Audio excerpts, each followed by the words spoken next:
Halo, kami kelompok 4 kelas infrared dengan judul Travel Trends Logistic Regulation Approach to Customer Change.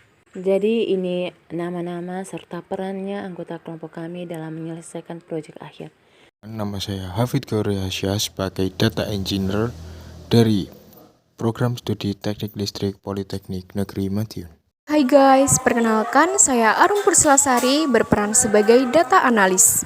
Perkenalkan, nama saya Winda Yularasati. Saya adalah Data Engineer. Saya berasal dari program studi Fotografi Institut Seni Indonesia Denpasar. Perkenalkan, nama saya Mardania Muhammad, asal dari Universitas Flores INDE, program studi Sistem Informasi.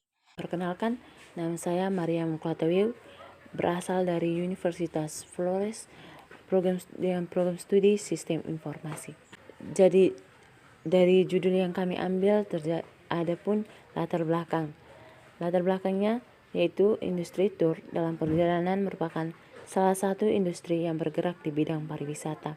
Dalam industri perjalanan masalah atau customer change seringkali terjadi, yaitu fenomena ketika pelanggan memutuskan untuk tidak lagi menggunakan layanan atau produk yang ditawarkan oleh penyedia jasa.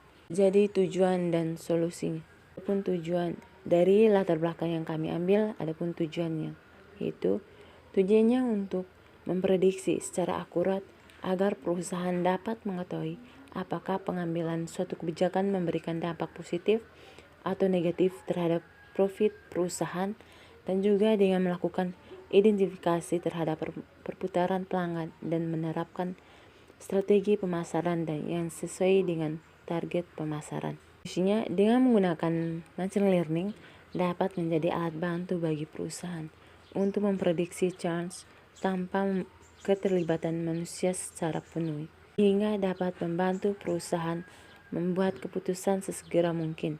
Jadi kami menggunakan algoritma KNN.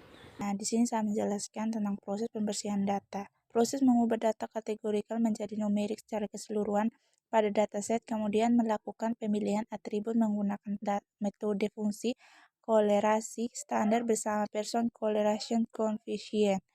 Fungsi dari metode ini membutuhkan data numerik tervisualisasi seperti gambar di samping. Keseluruhan atribut telah diubah menjadi nilai data numerik karena algoritma yang digunakan adalah algoritma KNN. Selanjutnya yaitu tahapan persiapan.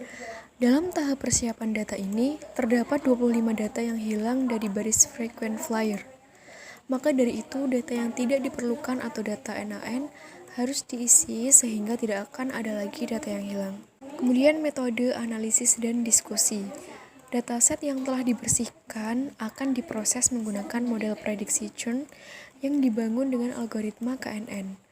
Model prediksi churn dibangun dengan menggunakan algoritma KNN. Metode KNN ini membantu untuk memprediksi properti suatu variabel dalam kaitannya dengan data eksperimen untuk sebagian besar nilai yang mirip.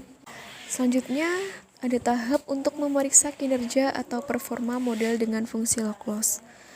Log loss merupakan fungsi penilaian yang sering digunakan dalam konteks klasifikasi pembelajaran mesin. Fungsi ini mengukur beberapa cocok distribusi sebenarnya dari kelas target. Adapun keterangannya, N adalah jumlah sampel dalam dataset, YI adalah label sebenarnya untuk sampel ke I 0 atau 1. Kemudian PI adalah probabilitas bahwa sampel ke I termasuk dalam kelas suatu menurut prediksi model. Bisa dilihat pada gambar titik 5 yaitu log loss dari 3 regresi machine learning. Hasil proyek. Data dari customer yang mengalami kurun dan tidak berdasarkan tingkat kependapatannya, banyak customer yang tidak kurun adalah 50,8%, sementara yang mengalami kurun adalah 49,2%. Dari data yang didapat, perusahaan dapat mengatur strategi lebih lanjut agar dapat terhindar dari kerugian dan meminimalisir customer. Kesulitan yang didapat adalah pada saat mengklarifikasikan data serta visualisasi. Beberapa kali data yang tervisualisasi mengalami error.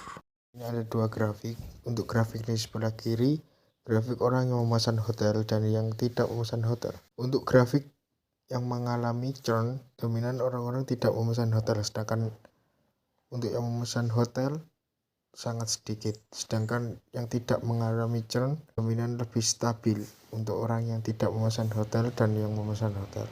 Untuk grafik yang di sebelah kanan, yakni grafik akun yang tidak disinkronkan ke sosial media. Untuk yang mengalami churn, akun yang tidak disinkronkan sangat tinggi, tapi yang tidak mengalami churn lebih tinggi dari akun yang tidak mengalami churn.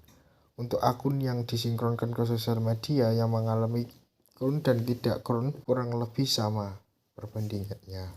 Untuk grafik selanjutnya ada dua grafik juga. Untuk yang di sebelah kiri ada layanan yang dipilih. Dari customer yang mengalami churn, pendapatan lebih tinggi, sedangkan untuk pendapatan sedangnya lebih tinggi lagi. Untuk pendapatan rendah, untuk yang customer yang mengalami churn, dominan cukup rendah. Sedangkan customer yang tidak mengalami churn sebaliknya, untuk incomingnya lebih tinggi, lebih sedikit. Sedangkan untuk incoming menengah sama seperti yang mengalami churn, sedangkan customer yang tidak mengalami churn dominan lebih tinggi. Untuk grafik yang di sebelah kanan ada grafik annual income class. Dari kedua grafik ini dapat disimpulkan untuk customer yang tidak mengalami churn dan customer yang mengalami churn sama saja atau bisa dibilang seimbang. Dalam grafik di sebelah kiri, terdapat grafik frequent flyer. Frequent flyer ini adalah segmentasi pelanggan berdasarkan seberapa sering pelanggan melakukan penerbangan. Dalam analisis yang telah dilakukan, terdapat 69 pelanggan yang tidak sering melakukan penerbangan mengalami churn atau perputaran pelanggan, dan sebanyak 134 pelanggan yang sering melakukan penerbangan namun tetap mengalami churn. Kemudian di bar sampingnya terdapat 176 pelanggan yang tidak mengalami churn, yang tidak melakukan penerbangan, serta 34 pelanggan yang sering melakukan penerbangan namun juga tidak mengalami churn. Dalam grafik yang di sebelah kanan adalah grafik segmentasi pelanggan berdasarkan usia. Rata-rata usia dalam pencapaian pelanggan yang tidak mengalami churn adalah pelanggan dengan kisaran usia 29 tahun hingga 34 tahun. Sementara pelanggan yang rentang dengan usia 28 tahun hingga 35 tahun rata-rata mengalami churn, sebagaimana yang telah tervisualisasi dalam grafik di sebelah kanan. Kesimpulannya, maka dari itu, dengan mengetahui grafik pelanggan yang mengalami churn menggunakan regresi logistik, perusahaan dapat menghindari kerugian dengan menyesuaikan strategi pemasaran yang cocok dengan analisis yang telah dilakukan sebelumnya. Maka dari itu, pengembangan model ini diharapkan dapat menjadi solusi bagi perusahaan untuk mengantisipasi kerugian yang diakibatkan oleh customer churn atau perputaran pelanggan dengan evaluasi menggunakan model regresi logistik. Sekian dari kelompok kami. Terima kasih telah menonton. Semoga bermanfaat.